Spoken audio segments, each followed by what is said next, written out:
Our episode gets started with the main vampire of the show, Mick, being interviewed. He basically says he can't do the cool stuff that vampires from the movies do other than he is immortal unless you set him on fire or decapitate him. We learn that he's an investigator and that he has a thing for a cute blonde news reporter named Beth. Beth is at a crime scene investigating the murder of a young girl and notices bite marks on the victim's neck. As she's coming up with headline ideas, she runs into the vampire and they play 20 questions as she says he looks familiar but can't place where. She tells him about her vampire theory. He tells her there is no such thing, and when she turns around, he's gone. She takes the vampire story to her boss, who loves it and sends her to investigate further. Back with Mick, we meet his buddy Joseph, who is a vampire business person. He then heads to his person in the morgue, who also happens to be a vampire, who lets him examine the body, where they talk about not smelling a vampire on the victim, so I guess if her killer was an actual vampire, they'd be able to sense it. From there, we get a flashback where he explains why he became an investigator, which has something to do with a kidnapping case in 1985.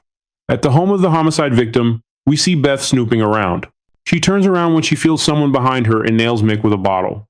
He tells her he's not a threat, and then they have their formal introductions and compare clues which lead to some type of cult. Beth takes a call, and when she turns around, Mick again has disappeared. We then see him attending the victim's funeral, which seems to be highly attended by a number of goth girls. Beth sees him and informs Mick that the weird guy talking to her coffin is one of her professors, and they all seem to be part of the cult. As the professor walks by, a blonde woman stabs him in the neck. Beth tries to get Mick to join forces with her. He tells her he works alone, but does let her know that the blood at the scene belonged to the professor. Beth then interviews the blonde from the funeral who works at a diner. She explains the professor's vampire cult and that the victim was in it because of her and she left the group due to jealousy. Mick, on the other hand, is outside the professor's house listening to his wife nag him about the whole vampire brood of college girls thing while telling the viewer about his super hearing. As he sees the professor leave, he goes and talks to the wife. Smart guy realizes she's pissed at him and would be willing to talk, which she does. Back with Beth, she goes to class disguised as a student and sucks up to the professor to get into his private study group. The professor then goes to his office where Mick is there. They have a conversation where the professor explains what a vampire is. He basically says that he absorbs energy. The conversation goes south when Mick accuses him of sleeping with his students. Beth heads to the police to tell them what info she has and ends up finding out that the blonde didn't give her the whole story and that her and the victim were knowingly sleeping with the professor at the same time. As Mick gets home, Joseph is there and is angry that the TV is talking about vampires and wants Mick to talk to Beth. Mick tells him Beth isn't a threat. Joseph then tells Mick to eliminate the fake vampire. For a vampire, this guy is neurotic. At the diner, the blonde is closing when she's confronted by a dude in a mask. She has zero survival skills as she sits back and tries to have a conversation with him, and he kills her. At Mick's office, Beth shows up and wants to know how Mick gets his info. They continue to exchange info, and before she leaves, she once again tries to figure out where she knows his face from. This leads to another flashback of the kidnapping case.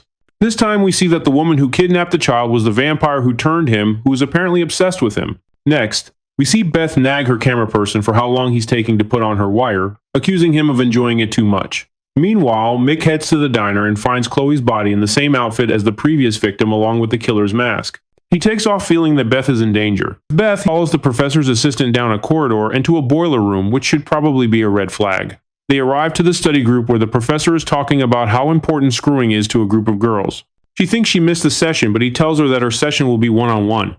He does some weird mumbo-jumbo about hard synchronizing and in the process finds her wire. She defends herself and takes off. When she reaches topside, she asks his assistant about a cell phone, forgetting her American accent in the process. Do you have a cell phone? Yeah. When they go to his car, he drugs her.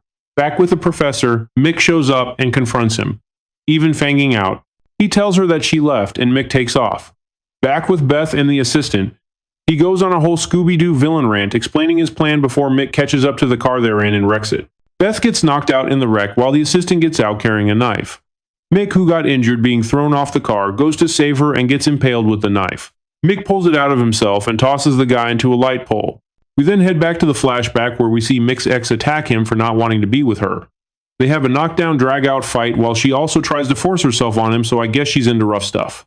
He then stabs her in the heart and rescues the child, but sets the place on fire just before leaving.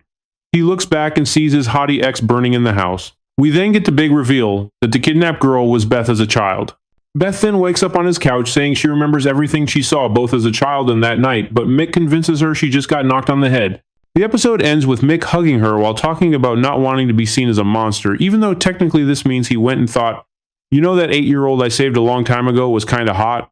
I wonder what she's doing now. Thanks for watching. If you like these recaps, please leave a like and subscribe and hit the bell icon to know every time I update.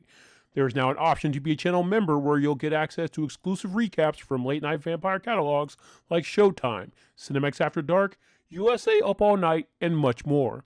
If you want to help my channel grow, please check out my Patreon, where members can get exclusive content that can't be uploaded on YouTube, along with download options. Link is in the description.